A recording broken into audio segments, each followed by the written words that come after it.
Hello everyone. Welcome sa ikalawang araw ng ating daily devotions.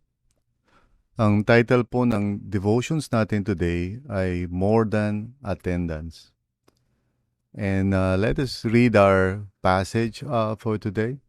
Ito ay mula sa Acts 2, yung first part, verse 46. Sabi doon, every day they continued to meet together in the temple courts. Every day they continued to meet together in the temple courts. So tayo po ay manalangin. Father,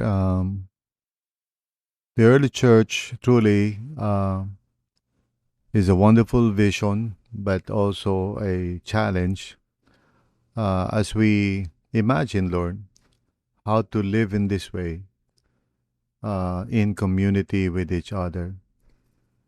Lord, sa mundong kinagagalawan namin, Lord, ay hindi madali at bihira kami makakita ng mga halimbawa ng tunay na life-giving relationships. Instead, what we see is a lot of pain and hurt sa mundong ito. People hurting each other and being hurt in return. So, Father, in the church, you are building communities and you are helping us to grow in our ability to trust each other and accept each other and commit ourselves to each other as your people. So, tulungan niyo po kami, Panginoon, I pray, so that by the grace of God, maranasan namin ito and we know na it is only through your Holy Spirit na pwedeng mangyari ito sa buhay namin. So, thank you, Lord. It is in Jesus' name we pray. Amen. So, yung early church po did not limit yung kanilang interaction or relationships with just a Sunday worship unlike today. So, yung faith nila was really an everyday thing. It was part of their everyday life and they intentionally connected sa isa't isa, both publicly, sabi sa temple courts, and also privately in their homes, as we will see. So, it was a constant, interaction and connection and engagement with one another. Now today, siyempre, very challenging ito because we tend to look at the church as simply a place na pinupuntahan natin on weekends and particularly on Sunday. Hindi natin nakikita to as something na, pupuntahan natin every day, no? It's, ika nga, not like other things na ginagawa natin on a more regular basis. Of course, we stay home and then we go to work or we go to school. Yun yung mga araw-araw natin. But church is more of a weekend thing. And I think really that is understandable, of course. Hindi naman natin yan maikakaila. Kasi yun naman ang realidad talaga ng buhay that we need to go to work, we need to go to school, for example. Pero you would notice siguro, if you think about it, na kung meron kayong mga close friends, okay? Kung meron kayong mga tao that you would consider to be your, halimbawa, BFF, di ba? Yung ganon, hindi yung parang common lang na mga tao, kundi mga taong close ninyo. And if you look into that and analyze yung klase ng relationship, bakit kayo close? It is because, as often as you can, by the grace of God, you always try to be together in one way or the other. Hindi lang sa church, but maybe you try to be together over coffee or visit kayo sa bahay ninyo, or in other words, you do not simply just meet each other occasionally. Now, not necessarily araw-araw kayong magkikita, but that is of course a possibility. I remember when I was in uh, elementary and high school, particularly high school, there were people that I connected with on a daily basis. Pagkatapos ng school namin, we would see each other. Magbabike kami, we would go to different places, and we would just talk and so forth. That's why we became close to each other. Eventually, talagang naging kami, deeply connected, even beyond high school, you know, even until today when we see each other. So yan ang yan yung realidad talaga about relationships. And it's not about being legalistic na kailangan magkita tayo every day. But as often as we can, and if we try to intentionally connect with one another, and not just see the church as something na we attend every Sunday, makikita natin na mararanasan natin tong community na pinag-uusapan natin. O sa RLCC, we call it community ship. You know? Sa totoo lang, people can attend church regularly and still remain disconnected and lonely.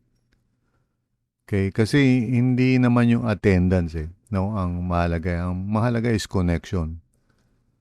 So, if we are attending the Sunday service, which of course is good, kesa mawala, di ba? I mean, I would rather see you there, no? But nevertheless, I hope and pray na makita natin moving forward na ini-invite tayo ng Panginoon to go beyond Sunday attendance. Okay? And of course, gaya nga na sinabi ko sa mensahe ko, technology is available kung tutusin. But unless, of course, it is motivated by something deeper, technology would not really help, even if maraming technology. For example, nandiyan ang messenger, nandiyan ang email, kung ano-anong mga technological ways to reach out and to connect. Andiyan lahat yan eh. Pero ang basehan talaga niyan would be real relationships which would be founded on, and like I said yesterday, founded on trust and acceptance and commitment. Ito talaga yung foundation ng kahit anong relationship. First, we learn to trust other people. And like I said, trust means accepting the risk. And hindi ito intuitive, hindi ito, normal. I mean, we can do that, I'm sure, for some people na maybe we are attracted to, we're willing to take the risk, di ba? Kaya merong ligawan, di ba? So, yeah, I mean, that's true. Pero, by and large, with other people na hindi naman tayo attracted o hindi wala naman tayong gusto, it would take the grace of God for us to step forward to that person and reach out and take the risk. So it is really God's grace, no? So I'm not saying it's not possible normally, sa human life. It is, of course. Pero pagdating sa church, lalong-lalo na, kung saan hindi mo naman kaano-ano yung mga tao, reaching out to people, stepping out, and even extending your hand, di ba? Or opening your heart. This is really God's grace. Amen. And technology can help after that. In other words, makakatulong ng technology once there is trust and acceptance of one another and commitment, to be brothers and sisters in the Lord. Now, sa pamamagitan ng technology, we can communicate with each other. Okay? We can show care. And then we can also have common experiences together, coffee and eating together and so forth. Pero lahat yun, mangyayari lang because we have learned how to open up ourselves to trust other people, to accept them as they are and not judge them, and then to commit ourselves to people, as brothers and sisters in Christ, as those na Christ also redeemed, just like us. So, ito yung proseso, and this would require time, honesty, sincerity, It would require those things. Okay? So the church was never meant to be just a event na ina-attenan natin. It is meant to be a spiritual family kung saan the Lord is calling us together to grow as His family, as His children, to grow together, to help each other in that process of growth, and to be committed to each other along the way, to be companions of faith to one another. So, again, this would not happen basta-basta, and especially not by human effort.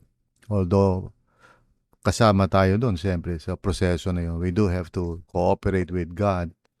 And once again, we're talking about this not because pinipilit ko kayo to really be in community with other people in the church. Hindi ko naman magagawa yan. But I'm saying these things to you so that you may understand this is God's will. Now, to get there, siyempre, proseso yun. We need the Holy Spirit. That's why yung nakibabasa natin sa Acts 2 was not something na basta nangyari lang because people thought na, maganda siguro magkaroon tayo ng community. Hindi ganun yung nangyari doon. It was the Holy Spirit who actually moved and worked in them, producing itong nababasa natin sa Acts 2:42 to 47. So what we are witnessing there is the fruit of the Holy Spirit working in their lives. So in the same way, again, I'm not saying na parang wala tayong participation. This is a what I call a co-active process. Ibig sabihin, God is doing something, pero we are also doing something in response. We are cooperating with the Lord. Okay? So, we ask God for the grace kung nahihirapan tayong mag-cooperate. Kung nahihirapan tayo na mag-step out in faith to trust other people, we ask for grace. Kung nahihirapan tayo even to initiate yung pag-accept sa mga tao, and especially kapag na-witness natin yung mga faults ng mga tao, when we find it hard to accept them, we can ask God's grace. So, kung nahirapan tayong mag-forgive, we ask God's grace. Kung nahirapan tayong mag-communicate, we ask for God's grace. So this is why prayer is so important because oftentimes we realize na hindi natin magawa yung pinagagawa ni Lord. That's why we walk by faith and we trust in the Holy Spirit. Now, yung will ni Lord para sa atin ay para sa ikabubuti rin natin. Pero hindi natin yung magawa by our own ability. So we rely on the Lord, we rely on the Holy Spirit, and He will help us. Amen? He will help us. We can be weak in so many areas pagdating sa relationship. There will be many areas of our lives and hindi ganun ka-natural sa atin. Communicating, reaching out, saying hello. Yeah, maybe for some, hindi yan natural. For others, maybe it's just something na kayang-kaya nilang gawin because that's their nature. But really, we have to seek the Lord's help, and then by His grace, we have to be intentional in seeing the church more than just an event that we attend, but as a family that we are growing into by grace. So, kung kayo ay dumadalo ng RLCC, praise the Lord, and I encourage you to do so. But I hope and pray na you would go beyond attending every Sunday and really start building community with each other. Now, dun sa mga taong nahihirapan o nahihiya, just pray. At for the rest of us na medyo sanay na tayo sa communityship, let's not judge these people. Let's just accept them where they are. At I would like to appeal to those who have been with RLCC for a long time. Gaya na sinabi ko kahapon, tayo yung mag-reach out, tayo yung mag-invite. If you see somebody na hindi pa connected sa small group, hindi pa connected sa community, let's invite them. Huwag natin hintayin na sila yung magkusa. And when they do come and they do attend, please remember na hindi ibig sabihin nun na na-overcome na nila yung kanilang mga fear. It may just mean na they are taking a step. So, tayo po, nakikiusap ako sa lahat ng mga RLC seniors, lalo na yung mga matatagal. Magkaroon tayo ng other-centeredness. Lagi natin isipin, that God's desire for people is to be connected in real community. But we know that sin has so damaged their lives to the point na hindi yan basta-basta mangyayari. It takes God's grace. Kaya tayo po bilang mga servants of God should actually make a sincere effort to reach out, and hindi tayo laging magiging successful. May mga times that we might even be rejected. Pero bahagi yon ng ating misyon. That's what God is calling us to be and to do. No? So let's not think na sapat na may dumadalo sa church natin on a Sunday. I thank the Lord that our attendance is increasing, pero that's not the only thing that we measure. We want to help people, put their faith in Jesus, kasi without that there's no other thing that can happen beyond that. That is the foundation. They have to understand who Jesus is and put their faith in him.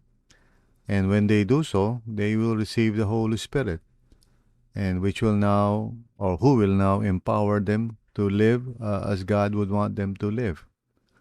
But from there, so ng Panginoon na mag-grow ang mga tao in their faith at ma-heal sila so that they can be in community with other people. Kasi yun ang context ng discipleship.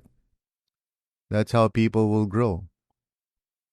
And so lahat po ng mga tao sa RLCC, especially those ina-address ko ngayon, those who have been with RLCC far longer than others, na magkaroon tayo ng talagang mission sa buhay na intentionally mag-reach out tayo sa mga tao who are not yet in community, inviting them and helping them to join and be part of our relationships. So tayo po ay manalangin. Father, tulungan niyo po kami, Panginoon, to think outside of ourselves, to think of others na hindi pa connected in community. Knowing fully well na lahat naman po kami, Panginoon, we struggle with all kinds of hesitations and fears, lalo na when it comes to relationships.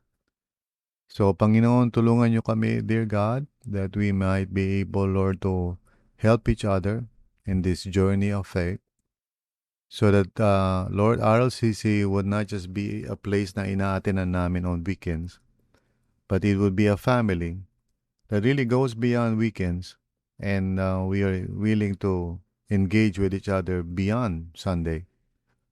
Let it be so, Panginoon, by your grace and mercy. This we pray in Jesus' name. Amen and amen. So maraming salamat for those of you who are listening daily to these devotions, and please share it with others if you can. So thank you and God bless.